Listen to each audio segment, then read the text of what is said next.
1. So this starts during the spring break last year, when I did some Gundam customs for extra money while mowing people's lawns and washing some cars here and there. How the city is laid out. My house was on the upper northwest side of the city I live in. This is downtown Houston, and the only bit of the city in at least 100 to 190 miles from any other city like Dallas. So I had my prices at a firm price so I can pay for gas and get my Gunpla. Gunpla stands for a Gundam plastic model, and they are just small model kits of Gunpla from their respective shows. But whatever, back to the story.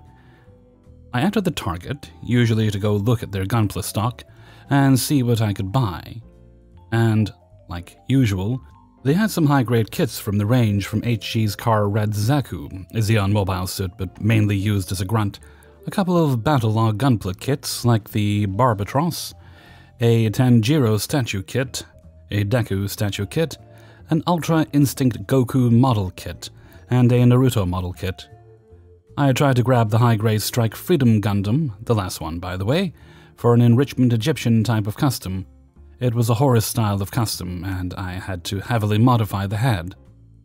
I go to the self-checkout line so I can buy it, and I feel something tugging at my shirt, and I turn around as I see this 5'4", probably middle-aged or 40-year-old woman who was surprisingly fit for her age. And this convo happens. "What is it that you have, if you don't mind me asking?" "I don't mind, and it's a model kit for a custom that I'm doing for a client." "Oh, is it like Legos?"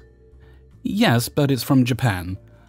I then started laughing as some of the other guys that were around me heard and also chuckled, and this somewhat irritated her. She then went on a mini tirade about Chinese people and how Asians ruined their lives and all sorts of racist nonsense, finishing with, "Go put that back and go get something real."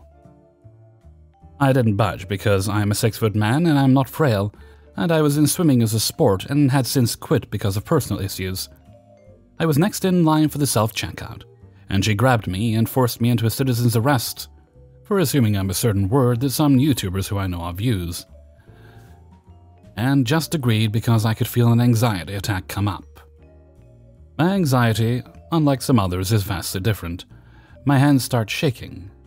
I start stuttering, some slight sweating, and my mind starts racing. So I sit down next to the small little refrigerators, and one of the guys who chuckled decided to stay and sit with me because he has a stepson with anxiety, while the lady called the cops, and we all waited. When the cops got there, they asked for her side, while what seems to be a newbie pulled out his cuffs and was ready to arrest me, until the guy who stayed told his and my side of the story, and the two cops switched roles as the female cop insisted on arresting me anyways. But thank God the older female cop said to switch places, and the man explained what happened since I was getting dangerously close to my anxiety attack, and she asked for my name and what I was doing, and I told her, and showed her the kit, and the man also mentioned that I have anxiety, and I wasn't able to answer most of the questions being asked, and she automatically knew and told the newbie.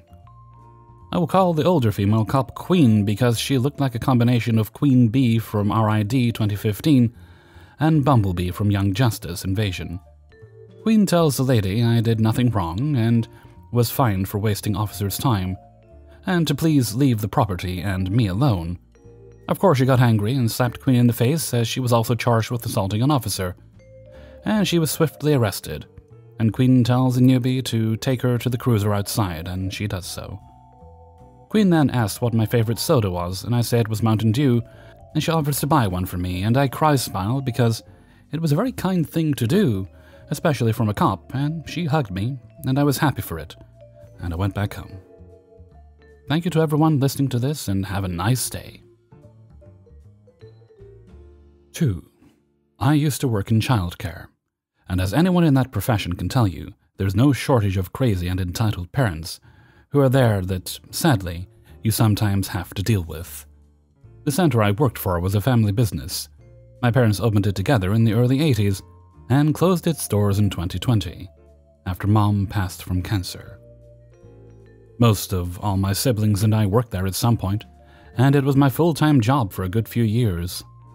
This story takes place in the summer of 2020, a few months after Mom's passing and a few before the center closed. I was the closer, which meant there were times when I'd be by myself towards the end of the day, when we had only 1 or 2 kids remaining. Though my dad and sisters were at home across the street, and only a phone call away in case of an emergency. Usually it would be the same group picked up last, the Martin siblings, who were awesome kids I really got along well with. Their mom, though. This particular afternoon, I'm bracing myself for an encounter, as I have a few complaints from other parents to address with Ms. Martin when she gets here. See, she liked to leave her car idling in the parking lot when she picked up her kids, which is fine as this is a low-crime area, and the process only takes about a minute start to finish. However, she'd also leave her radio blaring the whole time, which was brought to our attention when another parent came to us and said she almost crashed on the highway when her 4-year-old suddenly asked, "Mommy, what's the wet-ass pussy?" Naturally, we can't have people blasting inappropriate music in our parking lot. So when she shows up, I pull her aside and explain to her calmly and politely that there have been some complaints and some inappropriate music coming from her car when she pulls in, and I ask that from now on, she turn her radio off before coming into the building. A reasonable request, one may think, but oh, one would apparently be wrong. It's been a few years since then, so I can't remember her tirade verbatim, but she went off on me over this, practically screaming, "You're just a sensitive little white boy who can't handle my culture, and this is just more of the racist bullshit I have to deal with every day." For reference, I'm white and she's Hispanic, and that was never even close to being the issue. The issue is that Cardi B is rapping about genitalia in our parking lot. I have no idea why she even thinks this is the case, but sadly, I'm not really that surprised to be getting this kind of reaction from her. She's made a few scenes like this in the past over similar issues. On and on she goes, accusing me and my family of being racist, classist, and any other kind of ist you can think of. And all the while I'm staying calm and trying to assure her that race has nothing to do with this. We just can't have adult music playing in a kid-friendly space. And then she says something special. "I'm just in a hurry to visit my friend who's dying, you know, like your mom did." Mom's loss is still very much an open wound at this point.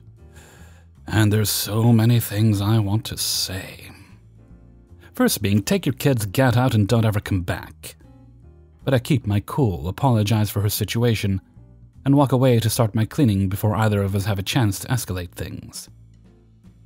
A few minutes later, after she's gone and I'm alone in the building, I call my older sisters, who are also working here, and handle most of the administrative stuff, and tell them about how the conversation went.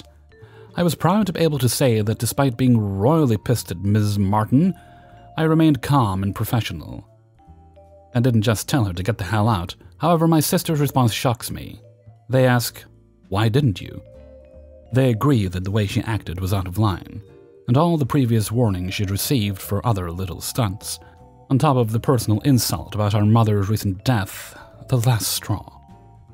It reminded me that this isn't the kind of crap Mom would put up with, so we won't either.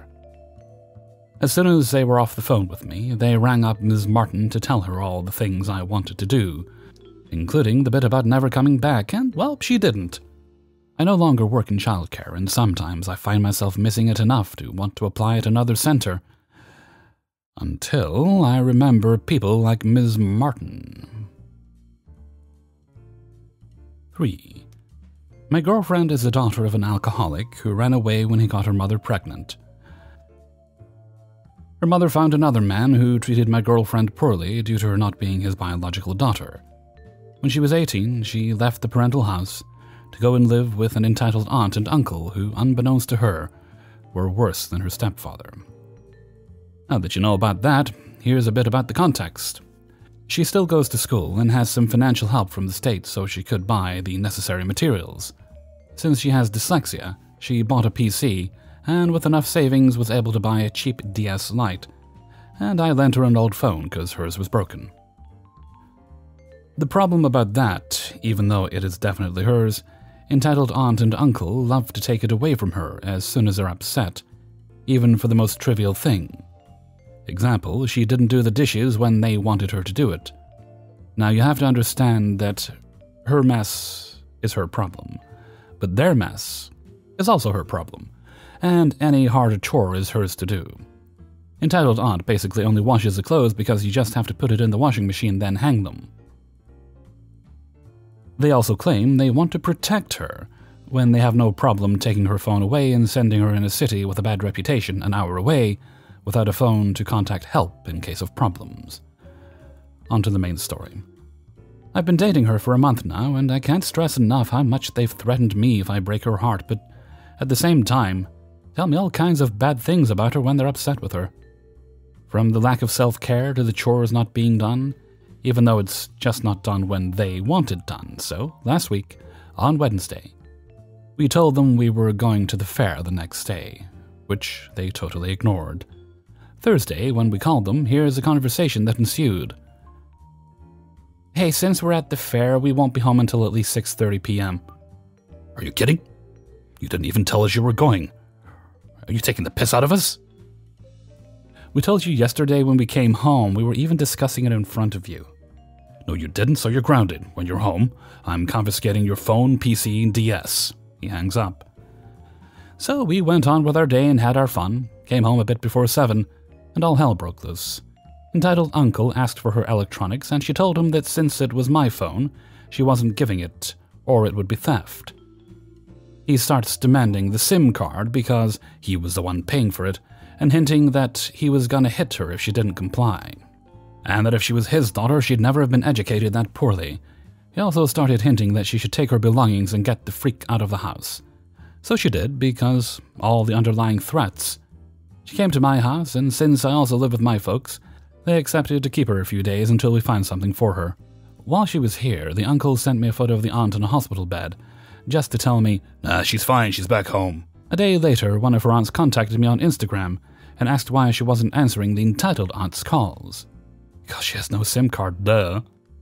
And we were told that the stress caused by my girlfriend was one of the reasons she was in that state. We then had no contact for a week, and my girlfriend left my house for an emergency home, basically a homeless shelter. Today she received an Instagram call from an earlier normal aunt asking why she blocked her on Facebook, and after some digging around, found out that the broken phone was used to go on her Facebook, which the entitled aunt still had, and basically used to go to her account and block every single member of the family and friends out of spite. I am 22 years old and non-binary. I'm finishing up my last semester of college, and decided to sell some keychains and vinyl stickers I made at my school's spring market. I laser cut these keychains and put slogans, royalty-free icons, and some of my own personal designs on them. The keychains are pretty reasonably priced, between $5 and $8 depending on the complexity of the design, and usually sell like hotcakes at the market. I'm a big Minecraft fan, so I make a lot of creeper keychains, which are pretty popular with the younger demographic. I was at my stall at the market and was finishing up a few transactions with customers, when a boy, probably between age 10 and 13, snags one of my more detailed and larger Minecraft keychains off my display. I call after him and tell him he needs to pay for the keychain. He continues to run away, and I flag over the market coordinator, John, to report the kid. Eventually, John finds the kid and tells him he needs to pay for the keychain. The kid, followed by his mom, makes their way over to my stall. I tell the mom that her kid stole the keychain and it either needs to be returned or paid for. The mom immediately begins going off about how ridiculous and embarrassing the whole ordeal is. Not only did I scream at her son, but I sent John over to make him pay, embarrassing him in front of the whole market. The mother exclaims that her son is going through therapy because he has onset social anxiety disorder, as well as onset agoraphobia. She proceeds to look down at my shoes and see that I have a creeper on my Crocs, and says that I could relate to the love of the video game and cut her son some slack, because that's the honorable thing to do for a child in need. I told her that I would be happy to give him a discount, but I could not afford to give these away for free, as I use the profits to pay for my college tuition. And people were actively walking away from the booths near mine to avoid conflict. I tried to keep a level head, and at this point, her son looked like he wanted to shrivel away. I felt bad for the kid. No wonder he has social anxiety with a mom who is willing to make a scene like this. The kid tried to give me the $8 that the keychain cost, but the mom took it out of his hand and shoved it in her pocket. Eventually, John came and asked her to step away from the booth as she was disturbing customers. She ended up leaving, and the kid paid for his keychain. I ended up throwing in a free sticker to apologize for him having a mother like that. Overall, I ended up selling out of my stock and had an uneventful rest of the market. Some onlookers even remarked that I handled the situation pretty well. Needless to say, I will probably be switching to online sales for the foreseeable future. 5. This tale takes place decades ago, before the rise of the internet, before cell phones. Phones were in the process of shedding their tails, so to speak. I was a girl fast approaching her double digits. Months earlier, my silent world had exploded into sound with the invention of a pair of tiny battery-powered devices that boosted sound called hearing aids. Before this, one made do wearing earpieces connected to a black box worn on the chest using a harness. These devices had a lot of issues and didn't work well with me. Too much feedback. I would much later make use of a similar system called an FM system during later school years. My 10th birthday was on the horizon. My parents surprised me by renting the party room of my favorite pizza restaurant, where most of the staff knew sign language. The restaurant is set up with the party room in the back corner. On the opposite side is the arcade room. There's no door between the party room and arcade. This is important. Below these rooms was the standard restaurant floor. Booths lined the walls. The midsection was divided into two parts. The front part was sunken, much like a 70s-era conversation pit. A central circular table held a fireplace, while gaming systems lined the tables against the walls. NES, SNES, N64, Sega, Atari, and PlayStation. No Xbox, as that would be released 5 years later. The section behind that was regular table and chair seating. Both sections were rentable for parties. We were setting up in the party room when the EM appeared. I saw her talking to my uncle and didn't think anything about it, as I was in the process of studying my word list. At this point, I was learning to form my noises into words. I could make sounds, just not actual words. A light shoulder tap got my attention, and my cousin signed that my uncle wanted my attention. I go to him. He signed that EM wanted the party room and was offering to switch with us. I asked what her section was. It was the back section of the middle area, and I agreed to the switch. We switch, and I overhear EM complaining about the gang signs, and not being sure of switching for fear of violence. But the entitled kid wanted the party room. We switch. This puts us right next to the arcade. A bit later, I'm having my speech lesson with my dad. Entitled kid and friends try to dash through to get to the arcade. Is told he can't, and runs off crying to EM. I'm on my dad's lap, with one hand on my chest and the other on his, trying to mimic the same motions his chest makes as he says the words on my list. I'm struggling with a word. We hear a screech. EM is pointing at us and screeching about sex, our use of gang signs, and how her husband was going to arrest us all when his backup arrived. My uncle stood. Now he's a huge beefcake of a man who is a big teddy bear inside. He towers well over her and glares at her. His mouth is moving. I later learned he was telling her I was deaf, learning to speak, and the language was sign. At that, red and blue lights start flashing outside, and EM looks smug. Cops rush in. Her face as my uncle greeted them was priceless. My uncle was the police chief. He told the EM she had a choice. Either she could wear a pair of silver bracelets and stay a night in 5-star lodgings, or she could explain to the entitled kid he can't disrupt our party and has to walk around us to get to the arcade while leaving us alone. The cops dispersed, and my uncle gives an assignment to Pete and Jim to stay. It's a good thing he did. EM ended up earning herself a pair of shiny silver bracelets and a night in 5-star lodgings. First, entitled kid and friends destroyed the salad bar. Next, he tried to make off with the N64. Then nearly succeeded with the PlayStation. He also got trying to steal my new Hot Wheels garage playset twice. I think I overheard her calling me a very unpleasant name that starts with R, and asking why I wasn't in a home yet.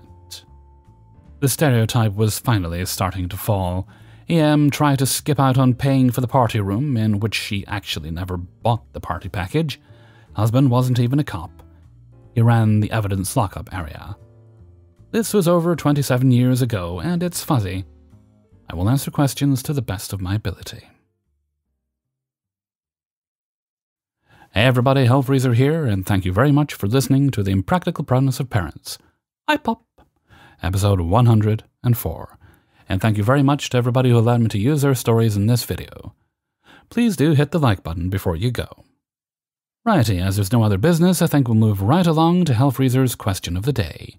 And today's question is: if money was eradicated and replaced with something else to be used in its place, so we no longer have paper money or coins, and we're not making digital transactions anymore either because reasons,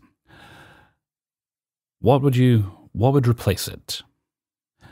I think cake, because that way you can have cupcakes.